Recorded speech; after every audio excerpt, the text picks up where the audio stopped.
Yeah, we don't have enough juice to make it home. Did you know that Aventon went ahead and took their Cinch 2 and made it even better? Well, this is the Cinch 2.5, and today I'm going to give it a full review in this 17-degree weather. So let's get into it.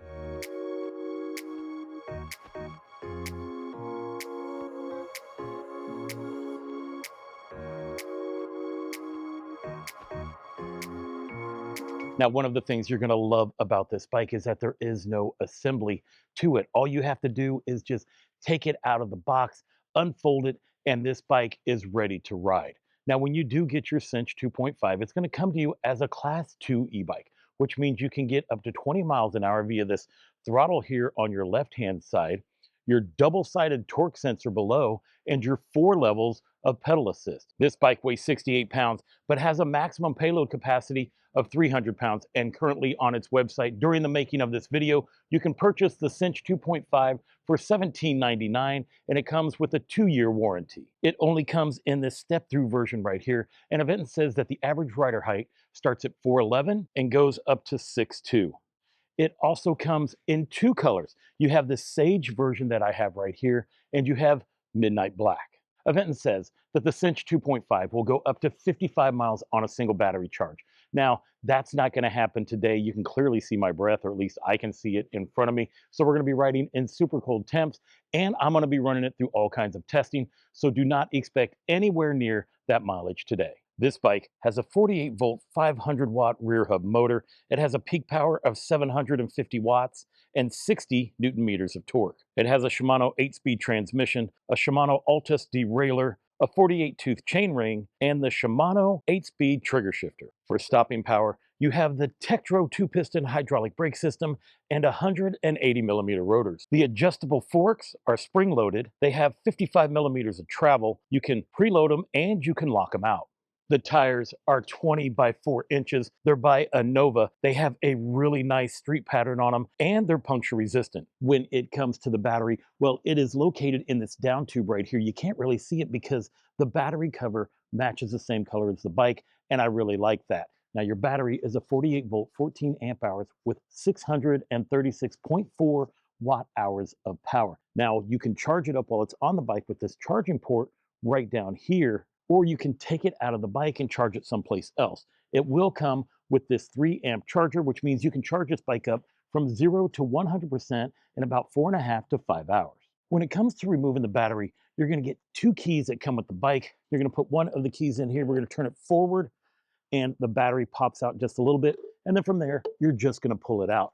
Now, the cool thing about this battery is it does have a battery indicator light right here, where whenever you press it, it's going to show you how much is in the battery. We're going to put it back in here, click it in, lock it up, and you're good to go. When it comes to safety, the battery has a UL2271 certification, and the bike's electronics has a UL2849 certification. The IPX rating is 4, which means it is protected against water splashing from any angle. Additional features include metal fenders, plastic foldable pedals, a double chainring guard, a suspension seat post with quick release, a rear rack that can hold up to 55 pounds, and a folding telescopic stem. Let me show you the differences between the Cinch 2 and the 2.5. One of the things that I think is the biggest change is they added hydraulic brakes instead of the mechanical ones that's on the 2.0. On the 2.0 version, they had an Aventon labeled derailleur. Now they have the Altus derailleur paired with the Altus trigger shifter. The display used to be in the middle, but now they added the much smaller BC 147 display, which is still full color, tells you everything you need to know, but is just conveniently packed in one small package. The throttle used to be over here, but now it's over here. When I reviewed the Cinch 2.2, I said that it could use a suspension seat post. Well, now it comes with one standard. A great thing about this bike is that it is folding, so it's going to save you a ton of space. Now, and when it's unfolded, it's only 67 inches. And if you want to fold it, well, we're going to start off here with the stem by just taking this lever, clicking it back, and bringing it down. From there, we're going to unhook this frame here by hitting this red tab and pulling it back. And then the bike is just going to fold up upon itself. Now, if you want, you can fold the pedals if you need to make it even thinner. When folded, the bike is 41 inches long, 29 inches tall and only 24 inches wide. Let's talk about size and fit. Now, if you are on the shorter side like that 411, well, we can drop this all the way down to the bottom. You'll still have some suspension going on right there. This is already down to its lower setting, and that is going to be for your shortest rider. Now, for your tallest rider, the cool thing is there are numbers on the back of this seat post, and that's about where that would be. We can pull this up, and there are numbers on this as well saying that is the highest it should be. And there you go. That's for your tallest rider. Now me, I'm 5'9", 225 pounds. Gonna lock that in there. There we go.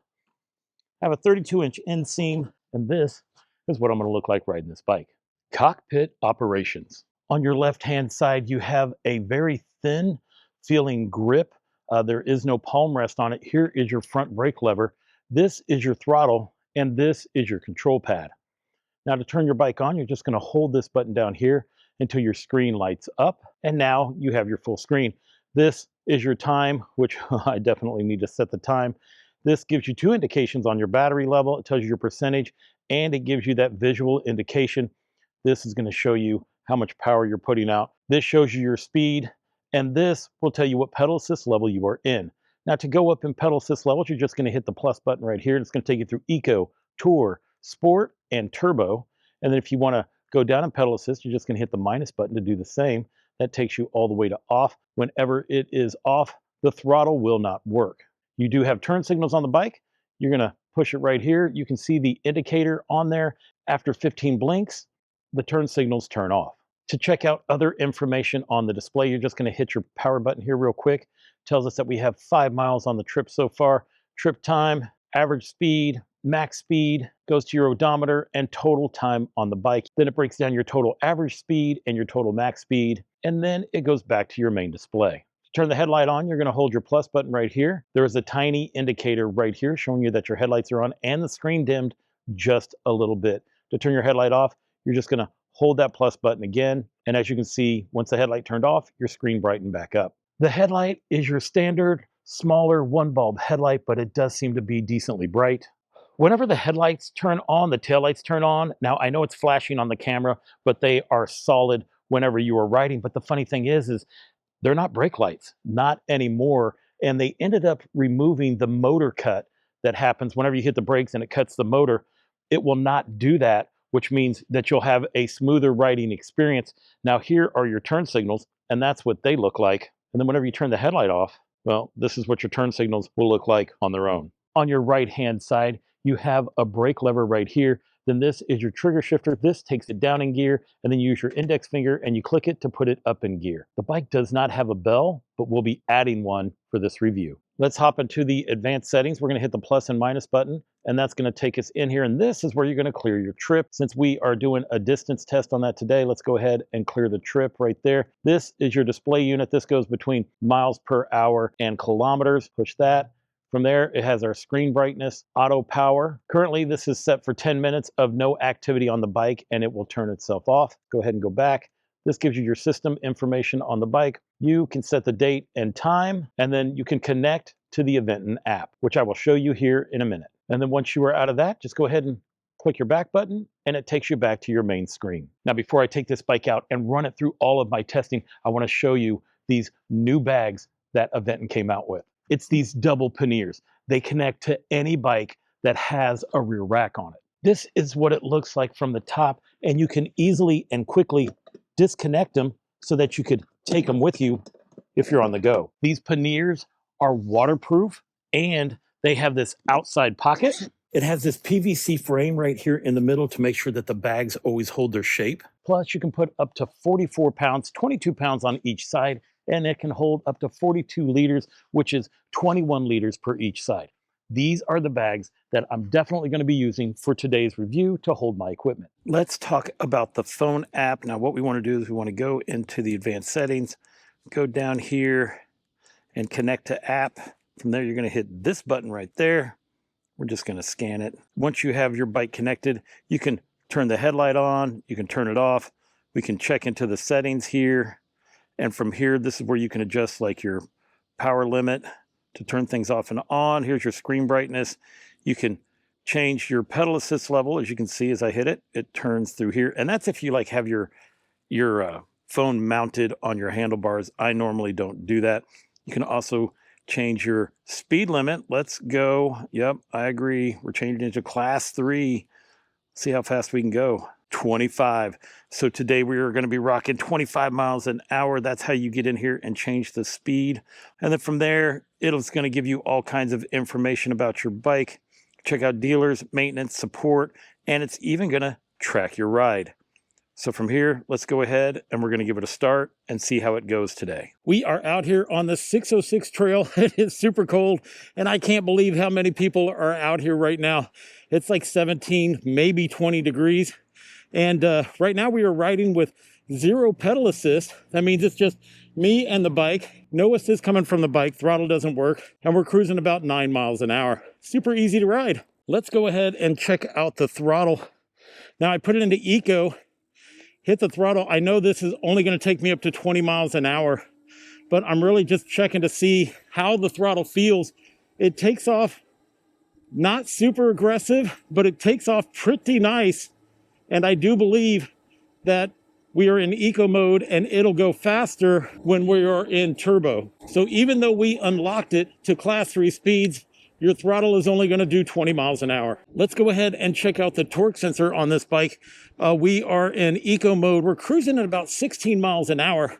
And when I crank down on it, well, we quickly shoot up to 20, 21, 22. I have a feeling that we can hit top speed in eco mode, which is 25 miles an hour. I'm watching it and boom, 25 miles an hour. Nice. I can tell that this bike is going to be geared really well. I've only got it in gear 7, and in eco mode, I'm comfortably cruising at 18 miles an hour. Let's go ahead and try tour. Not really much of a difference between the two. I did go ahead and kick it up into gear 8, and man, this thing feels nice. We're cruising at about 20 miles an hour comfortably. We are in sport, still pedaling just along, not really putting much effort into it, and we're easily cruising about 21 miles an hour. I just threw it into turbo, and I'm very comfortably cruising at 23 miles an hour without putting any effort into it. So really what it comes down to is that eco will make you work for it, but turbo will not. Let's take a look at the GPS versus the display. And as you can see, just like with the Sinch 2, the speedometer is showing that we are doing 1 mile slower than what the GPS does. Now we're going to see how fast the throttle is and see if there's any difference by having it in the different modes. Right now we have it in eco. We're going to hit start, and we're going to see how long it takes to get to 20 miles an hour, and then we're going to do it in turbo to see if there's a difference. Boom, it took about 19 seconds. Now we have it in turbo. We're going to do the same thing. Let's go. It does feel like it takes off the same. It's not like it's more aggressive during the takeoff, but I guess that's how we're going to find out during this longer part. And yeah, boom, we got there about 4 seconds quicker. Now we're going to see how fast we can get up to 25 miles an hour using pedal assist only. I have it into turbo, and let's go. I put it down into gear 4 or 5. Oh, we're picking up quick. We're already shifting up in gears. I'm already in gear 7, gear 8, and boom, it didn't take us very long at all. I do like the fact that it felt very controlled. I had to go ahead and move these bags to the very back part of this rack. I noticed that my heels were hitting the front part of it every now and again over here. So just moving them farther back just gives me more room for my feet. It has been a long time since I have ridden the Sinch. And I tell you what, man, I forgot how nice of a ride this bike is. Now the seat on this, I feel like they changed it up because it seems to be doing a little bit better than the original time that I reviewed the bike. So I'm feeling pretty comfortable with that. I do like the fact that they moved the throttle over here to the left-hand side. That makes it, I'm just a left-hand throttle type of person. That's something that I really enjoy and appreciate. So yeah, I think today is going to be a good ride, but I really love these tires. I loved them on the Sinch 2, and I love them on this bike as well. Let's go ahead and do the off-road test of this bike. Here we go. We're bouncing around. Is that front suspension working? Oh, I don't know if there's something wrong with my front suspension, but it's not moving at all. And I know it's not locked because I unlocked it just a few seconds ago. Now we are shaking around a little bit, but I tell you what, this suspension seat post is doing its thing for sure. Let's just bounce off of here real quick. Oh, there we go. We're gonna take a look at this front fork. They could be stuck. I mean, it is pretty cold. I can't imagine that the coldness went ahead and made it stick. And maybe there's just something wrong with the fork, that it's not doing its thing. This is what I love about Aventon bikes, is the fact that you cannot see any of the weld lines. They're always so perfect. And I'm really, really digging this sage paint job. I really am, man. I think this thing is super sharp. That, with all the black accents, makes this bike look really cool. Let's go ahead and do the hill test. This hill in front of me goes from an 18% grade all the way up to 20% grade. And we're going to do this in two different modes. Number one, I'm going to go ahead and put this into turbo. And we're going to do throttle only first. And then from there, we're going to go ahead and use pedal assist and see how easy we can make it up this hill. Well, we are making it up just fine. I mean, we're not going very fast. We're doing about 7 miles an hour. But I don't feel like the bike is not going to make it. It feels comfortable. It feels sturdy. And I mean, it's okay. Not the strongest hill climber, but it does have 60 Newton meters of torque, so it's also not the weakest. Now we're going to go ahead and use pedal assist only. I think I dropped it down into gear 5 is what it looks like. And then right when I took off, it gave me power right out of the gate, which is excellent. And now we're doing like 9 miles an hour. I can start to have fun with it. Say, there we go. Come on. There we go. Yeah, 12 miles an hour heading up the hill. So you're definitely going to get way more benefit by using pedal assist as opposed to throttle. Now, if you take a look, this bike does handle really well. It does feel nimble. It's nice and small. The big tires, you do feel them, but it just makes you feel more secure. It is time for the sand test. Now we're just going to go ahead. I have a feeling this bike is just going to do excellent. I mean, we'll use throttle.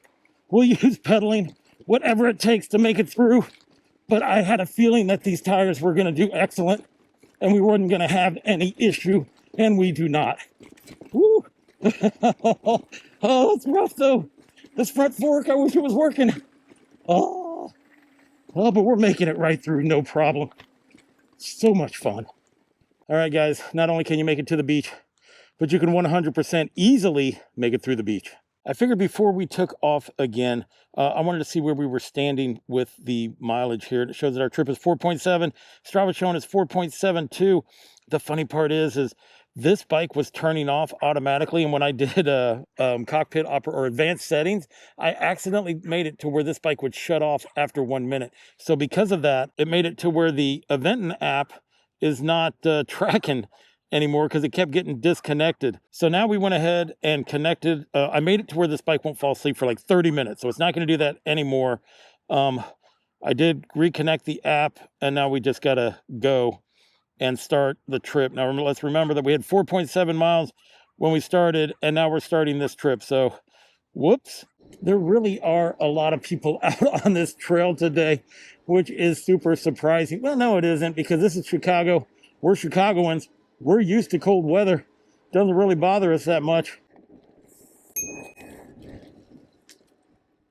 That's why you want a bell. With this model, they ended up deleting the motor cutoff when you hit the brakes. And I have to tell you, I'm really a big fan of that, just because it helps you keep the bike in more control.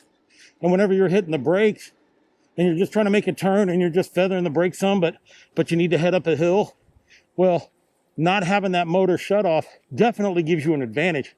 And it just makes it a lot safer, a lot more comfortable, and a lot more reassuring. It is time to do the brake test. We're going to go ahead and do it in two different speeds. Number one, we're going to do it at 20 miles an hour. And the other one, we're going to be doing it at 25. So let's go ahead and see how this bike stops. With the original mechanical brakes, it stopped at 17 feet and 18 feet. So let's see if this does any better. Oh, wow. We're at 20 miles an hour and stopped at 13 feet. Woo! That felt great. Here goes round two, where we're going to take it up to 25 miles an hour. And I have a feeling that it's still going to stop shorter than what it did at 20 with the mechanical brakes. Oh, man. 18 feet at 25 miles an hour. I mean, oh, this bike is so nice. The tires don't slide at all. It just definitely makes sure that you can stop. Excellent.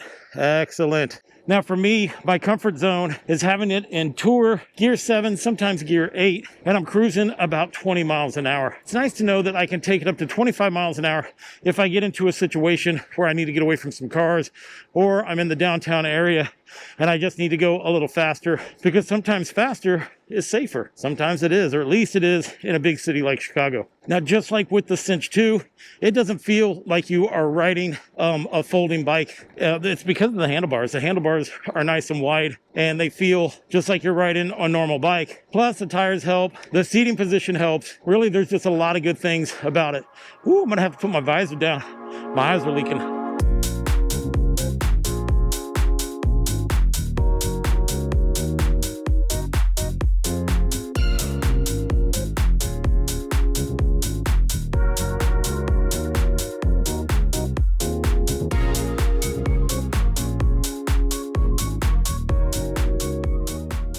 We are out here at the Chicago Bean. Now let's go ahead and take a look and see how our trip's been doing here on the Aventon app. It's showing that riding time 17.2 miles. Well, let's go ahead, which is interesting. Oh, that's 17.2 miles speed. The distance is 10.8. It's showing 15.5, which, if you consider that we stuck off at 4.7, it is doing pretty good, and it is tracking our ride, which I'm impressed, because normally it doesn't do that well, or it hasn't, but I know Aventon has made a lot of updates and changes lately, so that's doing pretty good. Now, here's where we're in danger. We're at 32% on the battery life, and we're here downtown, so what we're going to do is we're going to start to head back, I think, unless I take us over to see the skyline, which I might do, but we're here at Millennial Park. You can see the skyline. We are definitely in the heart of Chicago. And really, you can't ask for anything better than that. We're going to go ahead and put it into Eco to see if we can get more mileage out of this bike. Now, when I reviewed the Sinch 2, we got 30 miles of distance before the battery died. Well, we're not going to get near that with this bike, because we are reviewing this in much colder weather. Every time I come down here, I also like to check out this area right here, because you never know what face is going to be up here. These are local Chicago residents, and an artist put all of this up.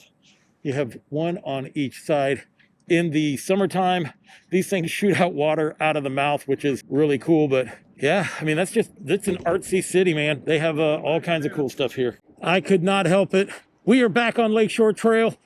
I've been able to do it on almost every review, although we have dropped down to 23% battery power, or 25% battery power. And yeah, we don't have enough juice to make it home. Let's go ahead and test out the walk feature on this bike. Now, it works a little different than normal, because on other bikes, you would normally put it in off, or like 0 pedal assist, and then hit the minus button. But see, if you do that, that doesn't work. So instead, you're going to put it in Eco, then hold down the minus button, and it comes up with this little walk feature, and we are off and walking. Ooh, I think we're going to catch this person ahead of us. So this does have a pretty quick pace to it.